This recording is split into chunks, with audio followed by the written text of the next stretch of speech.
I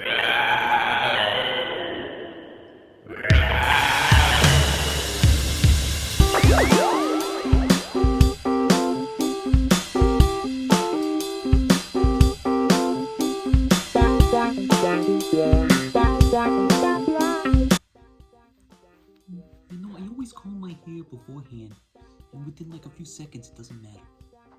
Here we go.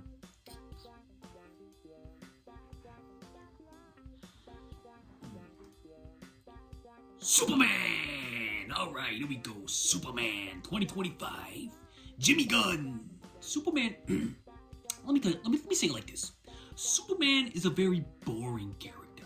Yeah, let me tell you how. I mean, it's no secret. It's no secret that Superman is some people find him boring because he's indestructible. Yeah, like it's almost impossible to beat the guy. You know, like he's got his kryptonite, obviously, and that's a problem for him. But the villain always has to figure out how to get it to him, and it's just like the same story over and over again, and it's just boring to me.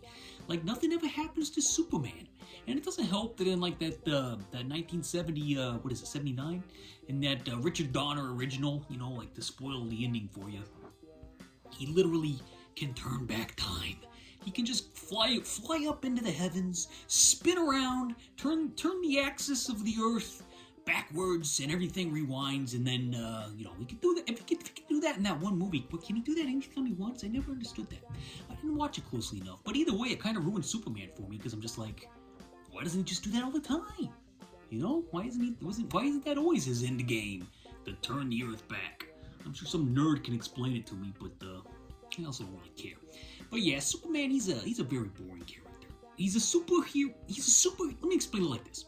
He's a superhero who exists as a hero who paints the writer into a corner right off the bat. Yeah. Let me tell you what I mean by that.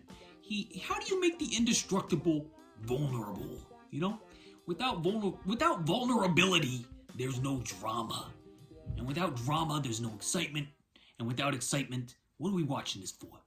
Are we watching it for character development? Are you watching a superhero movie for strong character? Well, maybe a little bit. Yeah, maybe you want some character development. Okay, I'll give you that. But what is there to develop when you got a character who literally can be shot with bullets, he can be blown up, he can be, any number of things done to him, and he survives. Okay, well, you got to get a vulnerable counterpart, like a vulnerable friend, like a Lois Lane. Yeah, so she can be in danger, and we got to see how he saves her. But the hero is the hero, and the hero is the guy that you want to put your money behind, right? So when he ain't in danger, then it takes away 90% of the drama, in my opinion. I mean, that's just a number I pulled up out of the thin air, but I don't know. It just takes away a lot of the drama when the hero can't be destroyed. So Superman starts off painting the writers into the corner. It's like, how everybody hated John Cena, the wrestler, when he was winning all the time and he never lost? They call him Super Cena. Yeah, that was the Vince McMahon formula. Take the baby face, all the kids love him. Take your superhero. He's just Superman of the promotion, and none of the bad guys ever beat him. So what are we watching for? Why is this exciting? And it wasn't. Those were terrible years. Terrible years to be a wrestling fan when Super Cena existed. And then you had Vince backstage pooping on people's heads. But we're not going to get into that. That's a different story for a different time. Well, Snyder has done it. Snyder's painted himself out of the corner. Yeah. Or did he stop the paint from coming into the corner? Maybe he was sitting in the corner and the paint started coming toward him, and he's like, he puts up some of that sheet paper, like that plastic sheeting, and he's like, no, not today, paints. I'm coming after you. I got an idea, he says. I got an idea. Let's start the movie. This is not an origin story. We've seen the Superman origin story. Let's not bore everybody with that. Snyder? Gunn. James Gunn. Why did I say Snyder? I got Zack Snyder on the mind. Who doesn't? But it's Jimmy Gunn. He's painted himself into the corner and he stopped the paint. And he says, let's start the picture. Let's start the movie with Superman defeated. There's a force out there that can defeat him. and it's led by Lex Luthor, the bold Lex Luthor with no hair, and he's played by the little boy from About a Boy, and he is so mad at Superman for some reason that he has developed a video game character essentially that has been brought to life through this robotic suit of some sort, and he can just say like E5 like a bingo card, E6, and then it does a move that can count as Superman. And I guess he takes him down right at the beginning. So right at the beginning, Superman's in a vulnerable position, and so now throughout the movie we know that this opposition can destroy the Superman. So that's good. That's good. Already the excitement level is there. So so we got the standard Superman stuff. You got Metropolis, which I think is Cleveland. You got you're working at the Daily Planet, so Clark Kent, he looks exactly like Superman. All that's in there. But we got a new Lois. We got a new Lois Lane, played by Rachel Brosnahan, I think is how you say it. I don't know how you say it, but this is the first time I've ever seen her, and she is radiating. This is my favorite Lois. Move over, Margot Kidder and Terry Hatcher. There's a new Lois on the block. You've been replaced. Johnny Gunn style. Hey, it's funny, James Gunn, Johnny Gunn. Like in Boogie Nights when Dirk Diggler gets put out the pasture by the new kid.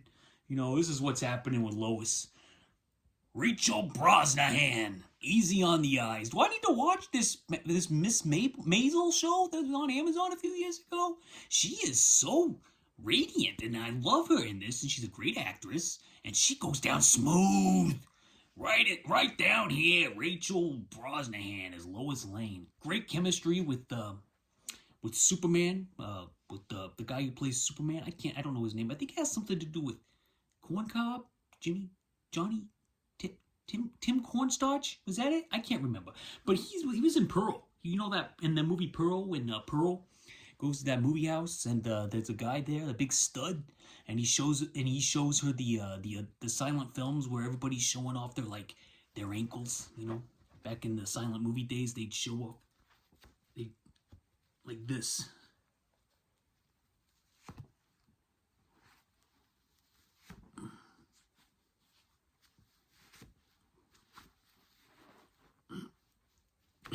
I give up. But they'd show their ankles, show off the ankles, and people would get titillated in the crowd. Well, this is the guy that shows Pearl the dirty movies in Pearl, and he's Superman. He's Superman, and he's great. He's great. He's got the look. He's got the charisma, and he's got the chemistry with Rachel Brosnahan, Lois Lane, and together they're easily the best Lois and Clark since Reeves and Margot Kidder. Definitely. Your mileage may vary on James Gunn style humor, and I get that. I really do. I can already hear the naysayers now, and I'm kind of rolling my eyes. I'm like, yeah, you know what you're getting into with these modern comic book movies. Like, they're gonna have that Marvel style, Guardian style humor. So if you're not down with that, then I don't know how you can't be, because these comic book movies are still huge. So clearly most people like it. So I can hear the little naysayers out there that are like, oh, he made Superman too funny. Well, guess what? Superman was boring before. Clark Kent, on the other hand, he was funny in the original movie, but Superman's just a bore in most of the movies. But in this one, he's got some quips. He's got a sense of humor. He's got jokes. Superman, mileage may vary, but personally, this is my kind of Superman. And I like James Gunn's humor. I'm going to be honest. I don't mind it. But also, I'm not a huge comic book guy. So to me, the humor keeps the characters engaging. And to me, as someone who doesn't really care about comic book movies, I find that entertaining. I'm not like a super comic book nerd. So to me, it's not offensive to me. I find it good. Sue me, sue me. I like James Gunn. He wrote that Dawn of the Dead remake that I reviewed last month, and I think he's a good writer. He does plots pretty well, and honestly, I think his sense of humor is kind of up my alley to an extent. It's like, I wouldn't write it this way, but I don't mind it. I've chuckled numerous times. I thought it was very funny. I love the cast of Misfit Toys at the Daily Planet. Who was that? Like that blonde girl, with the the outfits, like who was that? I don't know who that was. Is she normally in the Daily Planet crew with Jimmy and then any other guy? I don't know. But I like the little misfit. They could have had more to do. Jimmy has enough to do, but the other misfit toys could have had a little bit more to do. But that's okay. We'll probably get them in the sequels. But again, I mentioned in another video that sometimes social commentary can be on the nose, and this one's definitely on the nose. It's about everything, and it's about everything that it says it's about, including James Gunn's temporary cancellation from the Marvel Universe. We even throw that in there when Superman runs into some trouble with some online bot farms, and he makes some an indiscretion where everybody thinks that he's out to get the United States based on some shady information or whatever it was. But he's got that in there. He's got Alien, like the current situation with immigrants. That's the whole story. This is an immigrant story. James Gunn has said it himself. This is an immigrant story. Ironically, Dean Cain, the man who donned the cape in the mid-90s with Terry Hatcher. He's on the bad guy team now. He's on the ice. He's going after Superman. Dean Cain has lived long enough to see himself become the villain. The old cliche, the modern cliche. That's Dean Cain. He should be the... You know what they should do? In Superman 2, the Jimmy Gunn, let's hire Dean Cain. Let's hire him. Get him in there as the bad guy. And let the new Superman kick the living crap out of him with a bunch of other, immigrants, just like tackle them, maybe throw them in one of those facilities, that would be satisfying. Oh my God, can you imagine? Let's do that. Jimmy, call me. Let's do that. Go get him on the horn. Get him on the horn for me. Make it on the nose. Make it on the nose. Get Dean Cain in there. I don't like giving him money, but I don't know. I'd pay to see it. On pay-per-view. In a steel cage. On the White House lawn. Superman Corn Cob versus 90s Superman Dean Cain. It's like wearing a black suit. Yeah, you can wear like a black suit with a black Superman logo and a MAGA hat. Make it happen. I want to see it. Is that wrong? Is that a bad opinion? Is that a bad take? I don't know. Let me know in the comments. Hi Penny. I like the dog. I like crypto. Yeah. I bet you're rolling your eyes, all those too cool for school modern movie viewers who hate everything. Oh, Superman's got a dog. Superman's got a baby. There's a baby in there. Shut up. Just have fun. It's fun. Yeah, there's a dog and he wears a cape, but he plays into the plot and he's cute and he's funny. Let the dog have its day. I like the Pocket Universe stuff. I saw people criticizing that. I thought it was good. I like the Justice League or the Justice Gang, as they're said numerous times in this one. You got your Nathan Fillion in there with the horrible haircut. All in all, I thought it was entertaining. Probably the best Superman-related thing I've seen ever, if I'm being honest. But I'm not a big comic book guy, and I hate Superman. So big props to Jimmy Gunn for making it entertaining to a non-nerd such as myself. And maybe the hardcore Superman nerds don't like it. Well, guess what? This one's for me then. This one's for us, not for you. Okay? You want the Superman that you grew up with? Hey, there's a VHS shelf right over there. Go pop that one in, yeah? Go pop that one in. It's not going away. Let us have our fun. Let us have our cake. Let's eat it. Let's eat all the cake. Yeah. So, also, thumbs up for coming in under 2 hours. Yeah? Okay. Superman, 4 thumbs. Did I mention that I love Lois? Loved her. Superman 2025, directed by James Gunn. 4 thumbs up and a heart on Letterboxd. That's what I gave it. 4 thumbs up. Way to go, Jimmy Gunn. Way to go. You did it. You did it. Now, here's what I'd like to do. I'm going to explain a little, just real quick. Here's my system nowadays. I like to go back into the old newspaper archives and see what was playing locally. Within 10-year anniversary increments. So this week, I was on 1985. November 85, I look at the paper and I see 2 movies that I would like to revisit or visit for the first time. And a big ad for To Live and Die in L.A., which is the Billy Friedkin film. And that was then. This is now. That's speaking of Dean Cain, I think his dad directed this one, Christopher Cain. And this is Emilio Estevez joint. And I watched them both. Kind of a unofficial double feature. let's say. And because I did sleep in between the two, but that's okay. I still consider it a double feature. Nobody says how long you have to wait between double feature viewings. So first up, To Live and Die in L.A. Some of the dialogue in this is just awful. I mean, I know this movie has a huge cult following now. Can it be a cult following if it's huge? I don't know. But let's just say it has a huge cult. It's got like 4 stars on Letterboxd. I was kind of shocked by that. I was like, really? This one? I mean, it's good. It definitely got that 80s vibe, and it looks great. And it's got that fantastic car chase in the middle. But these characters are stupid. Like, I guess your mileage... I feel like I've been using this too much today, but your mileage may vary. I guess it depends on how much you like William Peterson's buttocks in tight jeans, because he's showing it off. He's showing the package, literally and figuratively. There's one scene, and I think when we watched it the first time, my twin brother Jason, he was looking for some reason. He looked up on a message board. He was reading through it, and there was a guy on there that said that William Peterson was only about 70%. He said he was only about 70% hard when they filmed the scene. I don't know how he knew that. From what we see in this movie, that's only 70% of it. So I mean, he can go even further. I mean, we're gonna go into Willem Dafoe territory, if you know what I mean. And I think that you do. I don't think they used squibs for the gunshot wounds in this. I think what they did was they'd like shoot the actors with paint. Because, like, the gunshots don't explode from within, like a squib would. It, like, flies on them. And, like, when they get shot in the face, it literally looks like somebody's just kind of off camera throwing paint in their face really fast or shooting.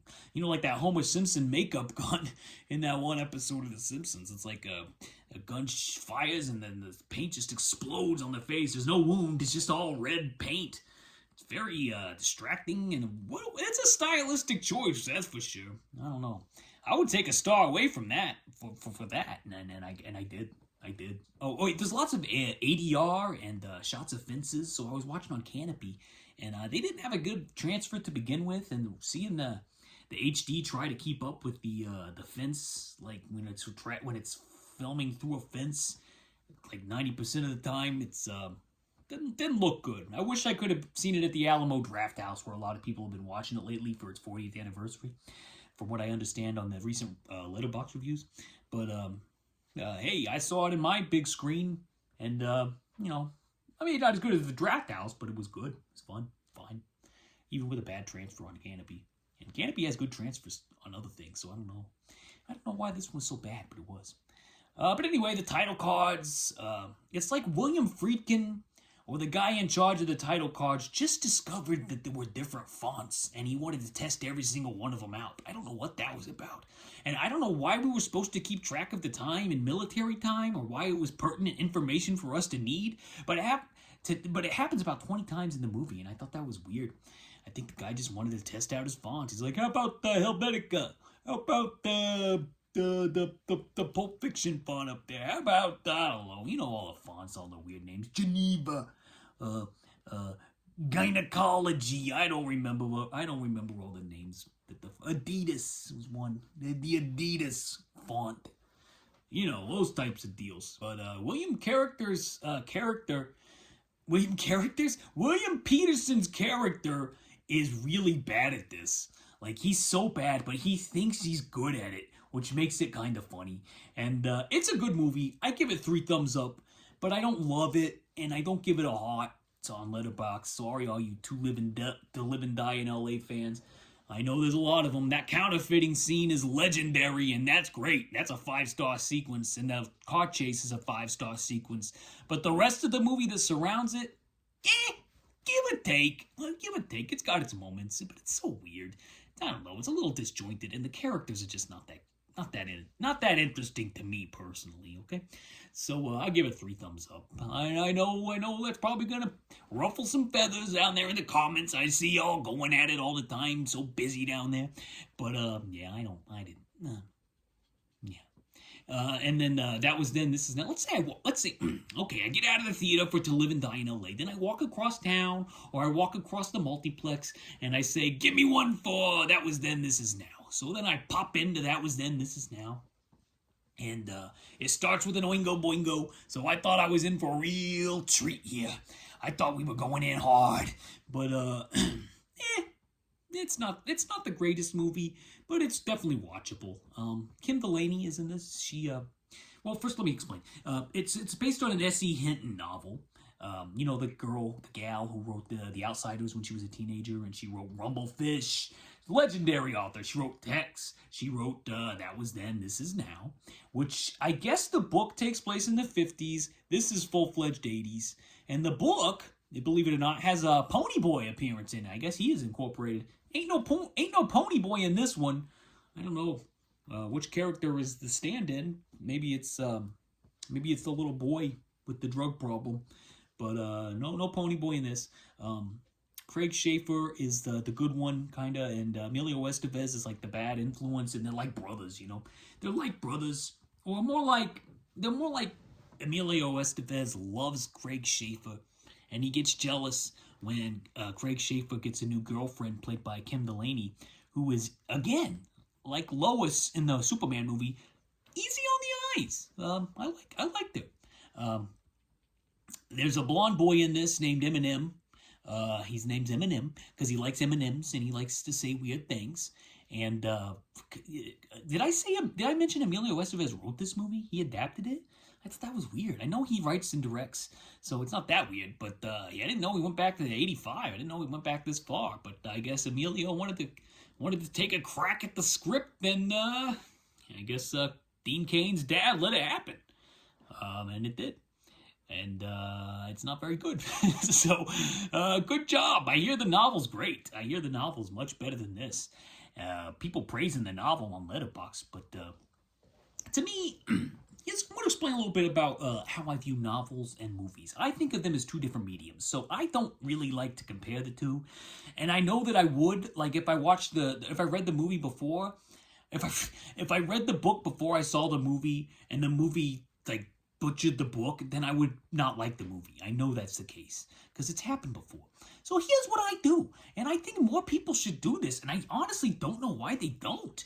So if you see a movie and you think you like the story, then read the book.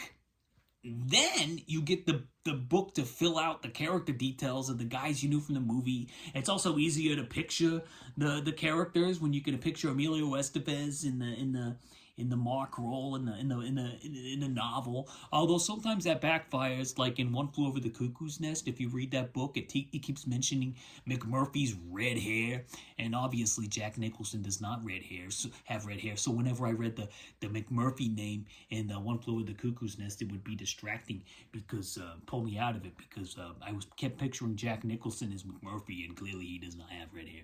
But other than that, I mean, it's a great way to enjoy novels, Watch the movie, like the movie, read the book, then you get a full picture. You do it the opposite, you're setting yourself up for disappointment because the novel is almost always more engrossing than the visual medium, which is engrossing, but it's a different kind of engrossing, if you know what I mean. So just keep them separate, but if you want to keep them together, movie first, novel second, if you can. If you're one of those ferocious readers that reads everything and then they make movies out of all the stuff that you read based off of coincidence, then you're shit out of luck. I'm sorry for you. I feel bad for you. I really do.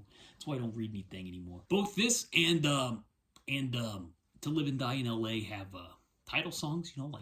Song based with the title in it. There's a song called To Live and Die in L.A. by Wing Chung that was made for the movie, and there's a song called That Was Then, This Is Now. I don't remember who sang it, but it's in there, and it's obvious. Emilio is clearly in love with Craig Schaefer. I know people don't like this type of thing pointed out nowadays in the woke era, which I don't have a problem with, but I think it's obvious, and there's nothing wrong with it, but I think he is in love with them, and I think that's why he's so jealous of Kim Delaney's character and why he treats her so bad. He's acting out because he loves his brother there, and that he wants to be his soulmate, and I feel bad for him. 2.5 thumbs up. I can do that.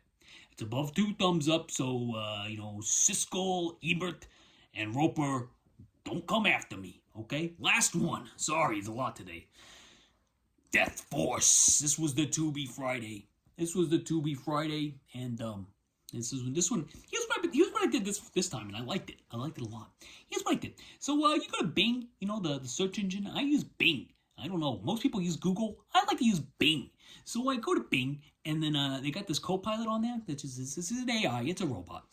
And you can have discussions with it, and you can talk about movies. And if you have people who don't like to respond to your text, then maybe you can flesh out some ideas that you have about a certain movie if you want to have a discussion on it. Because like Emily doesn't like to watch anything with me anymore, and my child doesn't watch anything with me anymore. Penny's the only one who watches things with me. She's sitting right over there. No. Should I get a shot of her? No, nobody watches anything with me, so I have to resort to a robot sometimes. And, but anyway, I lost my train of thought. What's he talking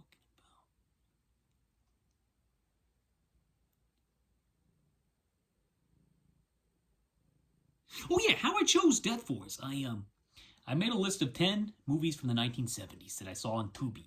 I just kept adding them to the list. I go, oh, that looks good, that looks good, that looks good. So I got 10 of them. And then I went to Copilot, pasted them all in there, and I said, hey, Copilot, let's play a little game.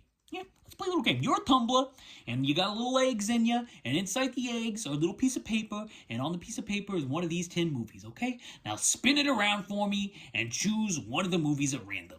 And he played it up like perfectly. He's like, okay, I'm an egg tumbler, and I'm spinning around for you, Jeremy. Here we go. Let's spin around, and we get Death Force. So Death Force, there it is there, and it's about a guy. And it's about 3 guys actually. They're fresh out of Nam.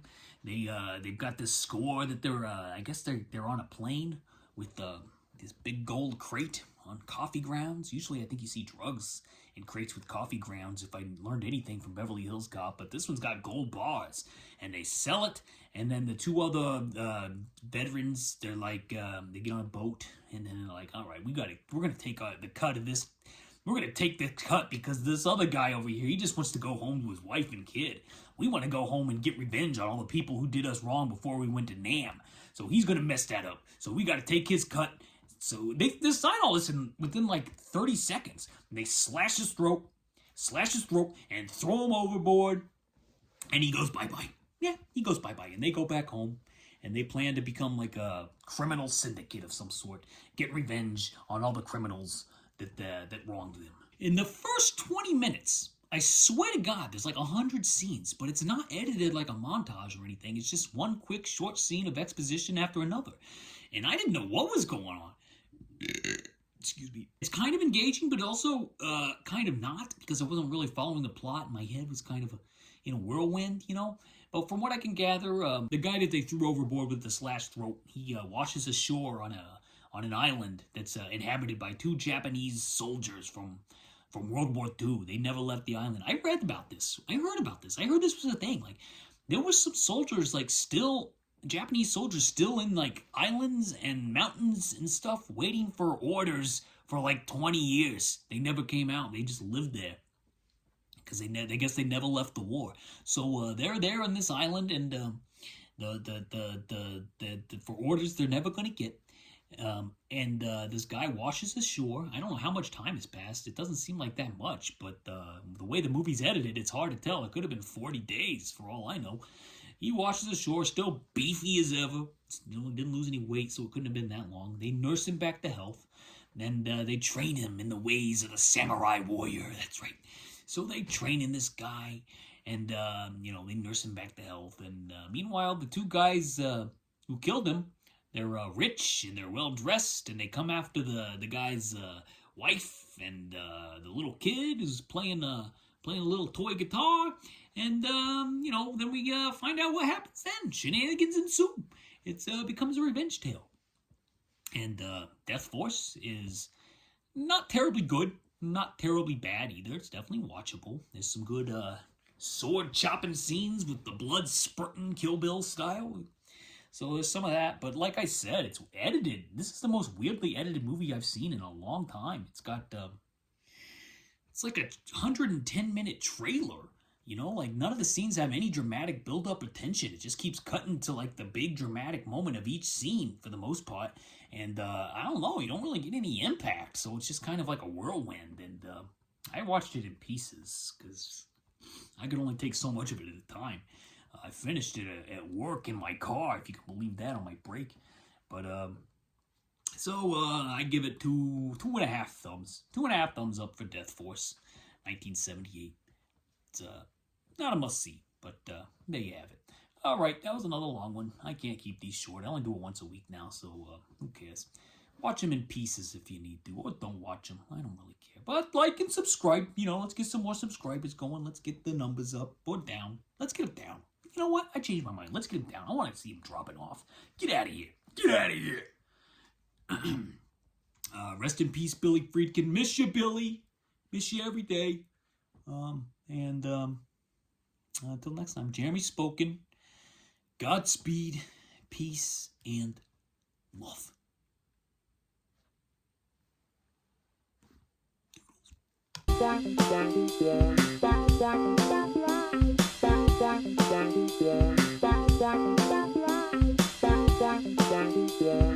Yeah.